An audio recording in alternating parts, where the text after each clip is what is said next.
네, 감사합니다. 다음으로는 이미준 청년의 대한민국의 역사를 공부하면서 느낀 점에 대해서 함께 나누도록 하겠습니다. 모두 큰 박수로 맞이하겠습니다.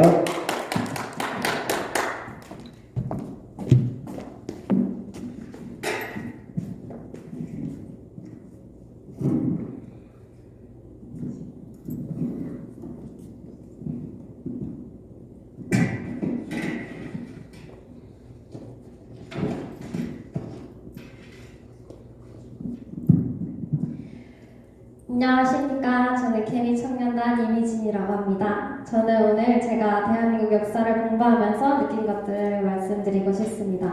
솔직히 말씀드리자면 저는 학교 다닐 때 역사 시간에 외울 것이 너무 많아가지고 배우고 싶은 의지가 조금 있긴 했지만 잘 따라가지는 못하는 학생이었습니다. 지금까지 기억나는 것 하나는 역사 선생님이 알려주신 연상 암기법 뿐인데요. 이게 뭐냐면 만약에 우리나라 역대 대통령의 이름을 외울 때 이제 이승만 1948년 부터 1960년, 또 박정희 1963년부터 1979년, 전두환 1981년부터 1988년 이렇게 외우면 어려우니까 그냥 순간적으로 이제 이승만이 48세에서 60세까지 했다 이런 식으로 이렇게 연도를 또 이렇게 나이로 해가지고 말도 안 되는 이런 벼락치기 느낌으로 외워나가는 그런 교육을 받았습니다. 이렇게 역사를 배우니까 나와 역사는 맞지 않다고 생각했고 또 역사에 대해서 내가 너무 모른다는 좀 생각이 들 때 영화나 드라마를 통해서 단편적인 그런 장면들만 머릿속에 입력이 되게 됐던 것입니다. 예를 들어서 이승만은 독재를 하다가 하와이로 망명을 가서 인생을 마친 사람, 또 아니면 박정희는 이제 각하, 약간 이런 대사들이 떠오르기도 하고, 또 새마을 운동에서 이제 초록색과 노란색 그 새싹 마크 있잖아요. 그런 마크가 떠오르고 끝나는 그런 이제 우리나라에 대한 역사에 대해서 되게 유화적인 그런 수준에 머물러 있었습니다. 저는 이렇게 말하면서 부끄럽기도 하지만 솔직히 저와 같은 수준의 역사 인식을 가진 청년들이 더러 있을 것으로 생각하고 있습니다. 왜냐하면 학교에서 가르쳐주는 역사 수업이 지금 내 현실과 전혀 동떨어진 것으로 느껴지기 때문입니다. 하지만 하나님을 만나고 나라를 사랑해야 되겠다 이렇게 다짐을 하면서 이 나라에 대해서 너무 제가 깜깜하니까 제가 역사 공부를 새로 하면서 느낀 점은 되게 놀라운데 우리나라 역사는 구약시대 성경을 읽는 것처럼 하나님이 매우 디테일하게 개입을 하셨고 또 하나님의 은혜와 이런 기적으로 세워진 나라라는 것이었습니다. 제가 지난번에 기독교 입국론에 대해서 2번 정도 다뤘는데 첫 번째는 종교의 자유가 보장되는 것이 진정한 기독교 입국론이다 이 내용을 다뤘고 또 2번째는 이승만 대통령께서 한성 감옥에서 성경을 읽으면서 하나님을 만나시고 또 그리스도께서 우리를 자유롭게 하시려고 자유를 주셨으니 그러므로 굳건하게 서서 다시는 종의 멍에를 매지 말라. 이 말씀의 약속을 통해서 대한민국의 운명을 바꾼 것이라는 이런 독립정신이라는 책을 소개해 드렸었습니다. 오늘은 지금까지 역사 곳곳에서 이 역사의 주관자이신 하나님이 대한민국에 베푸신 그런 기적의 순간들을 소개하도록 하겠습니다. 하나님은 악인도 사용하시고 의인도 사용하시고 교회를 통해서 선교사들을 통해서 또 하나님의 사람들을 통해서 사람의 마음을 움직이시고 또 역사의 그런 중요한 사람들 마음을 움직이셔서 역사를 주관하시고 계십니다. 네, 첫 번째 기적은 이승만 대통령 그 자체로서 말을 안 할 수가 없는데요. 이승만 대통령은 이제 1945년 10월 16일에 귀국을 했습니다. 그때는 이미 우리나라 국민들의 민심이 78%가 공산주의자인 박헌영을 지지하고 있었습니다. 그래서 이때가 1차 위기입니다. 또 우리나라가. 그래서 사람의 이성적인 예측으로는 우리나라가 이때 이미 공산화가 되었을 것이 확률적인 원리인 것입니다. 하지만 역사는 그렇지 않았습니다. 인간의 힘을 뛰어넘은 초자연적인 담대함으로 이승만은 리더십을 발휘하셨던 것입니다. 미국이라는 강대국에서 전혀 굽히지 않고 오히려 미국을 이용해서 외교적인 리더십으로 대한민국을 세웠던 것입니다. 두 번째 기적은 일제강점기입니다. 이것도 강점을 바꿔드리고 싶습니다. 강점이라는 단어도 자익의 교육사관에서 나온 단어인데요. 일제강점기 이전에도 우리나라가 조선시대가 이미 황폐화된 나라였습니다. 우리나라는 500년의 조선 역사에서 완전히 암흑기였습니다. 첫 번째는 신분제도 때문에 60% 이상의 국민이 노예였습니다. 그리고 미신과 제사의 나라였습니다. 그리고 여자는 사람으로 취급하지 않는 나라였고, 또 문맹률이 엄청나게 높은 나라였고, 질병과 가난이 끊이지 않는 나라였습니다. 이렇게 나라가 힘이 없어서 일제가 강제적으로 점령한 것이 아니라 그냥 주권을 넘겨주고 말았던 것입니다. 이런 일제시대 때에도 오히려 신분제가 없어졌고요. 그래서 교육의 기회가 늘어났고 국민의 전체적인 생활 수준이 올라갔습니다. 그리고 하나님은 우리나라의 독립을 도울 수 있도록 선교사들을 계속해서 보내주셨습니다. 예를 들어서 헐버트 선교사님을 소개하고 싶습니다.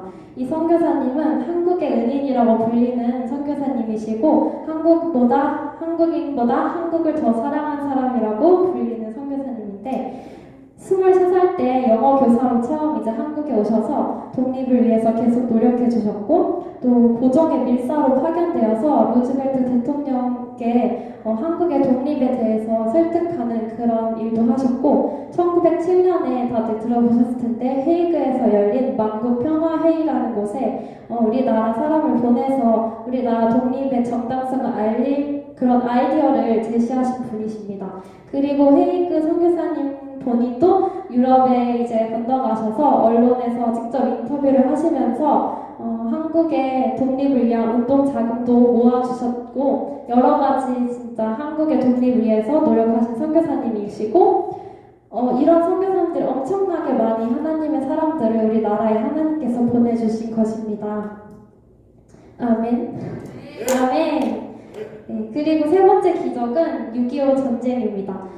1949년에 이제 일본이 우리나라에서 그러니까 이제 독립이 되고 기적적으로 독립이 되고 이제 미군이 우리는 이제 할 일을 다 했다 이러고 한국에서 철수를 하게 됩니다. 1949년 6월 30일 이때 또다시 솔직히 말해서 우리나라는 일본이 망했지만 우리나라 스스로 독립할 수 없는 그런 우리나라의 그런 힘이 아직까지 없었습니다. 스스로 설 수 있는 힘이 없었던 것입니다.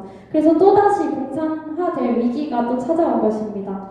그런데 이때 이제 미군이 철수해서 우리나라 스스로 자주 독립을 할 수 없는 그런 상황이었기 때문에 그리고 이제 에치슨 국무장관, 미국의 국무장관이 공산주의의 남한선, 그러니까 우리는 여기까지만 지키겠다 이런 남한선을 홋카이도와 대만과 필리핀으로 정했던 것입니다. 솔직히 말해서 한국은 그냥 버린 것이나 다름없습니다. 그냥 독립은 시켜줬지만 알아서 잘 해봐라 이런 수준이었던 것입니다.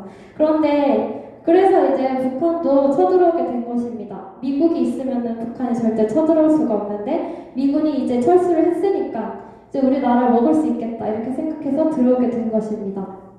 근데 1950년 6월 25일 6.25 전쟁이 일어나고 나서 이제 우리나라 공산화될 위기에 처했을 때 또다시 하나님의 종 빌리그레임 목사님이 트루먼 대통령의 마음을 움직이신 것입니다. 한국에는 50만 기독교인이 있습니다. 그래서 꼭 다시 미군을 파견해서 한국을 지켜내야 됩니다. 이렇게 설득하셨던 것입니다. 이렇게 계속해서 하나님께서 고난 가운데서 우리나라에 지켜주시고 자유를 지켜주시고 포기하지 않고 항상 함께 하셨다는 것을 저는 깨달았습니다.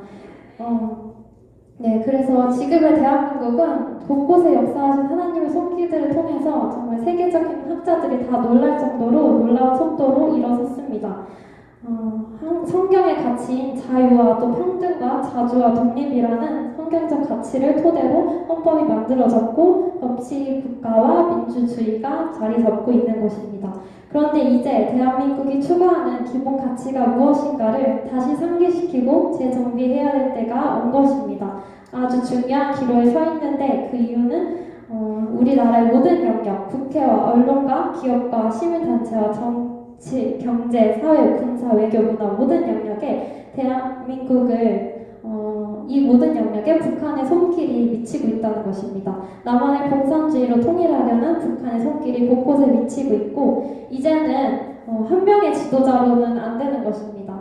신약 시대들처럼 신약 시대들 예수님의 제자들이 퍼져서 만민에게 복음을 전파했던 것처럼 우리도 이제 성령 한 명 한 명이 이제 성령을 힘입어 일어서서 이제 영적으로는 복음을 전파하고 세상에서는 교회를 세우고 모든 영역을 성경적 가치로 세워가야 할 줄 믿습니다.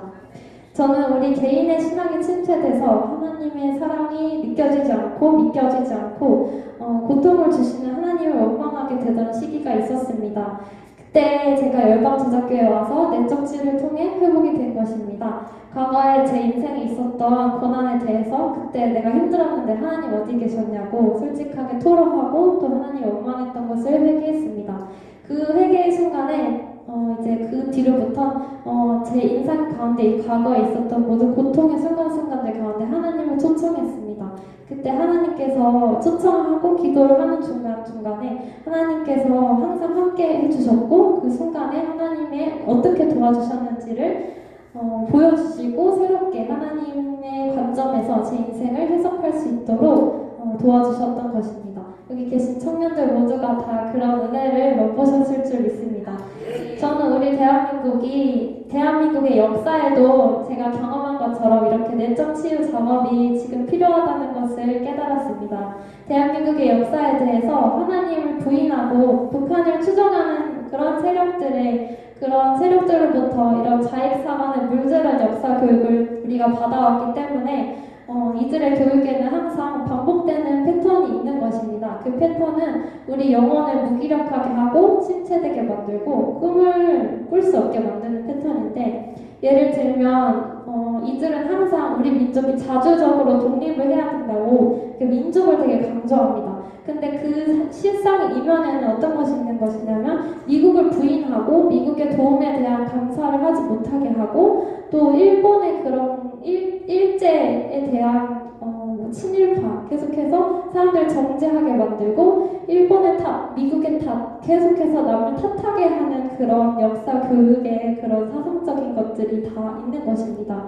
그래서 우리는 하나님을 경외하는 사람들을 통해서 새롭게 역사 교육을 다시 공부를 해야 된다고 믿습니다. 그래서 이 나라를 사랑하고 앞으로 이 하나님께서 나를 왜 대한민국에 태어나게 하셨고 하나님이 이 시대에서 하나님이 분명히 21세기에 2021년에 대한민국에 나를 심으신 이유를 발견할 수 있는 대한민국의 역사 교육을 이제 대한민국의 역사에 대한 내적 치유를 할 때 내 사명을 이 나라 가운데 펼칠 수 있고 깨어있는 청년이 될 줄 믿습니다. 감사합니다.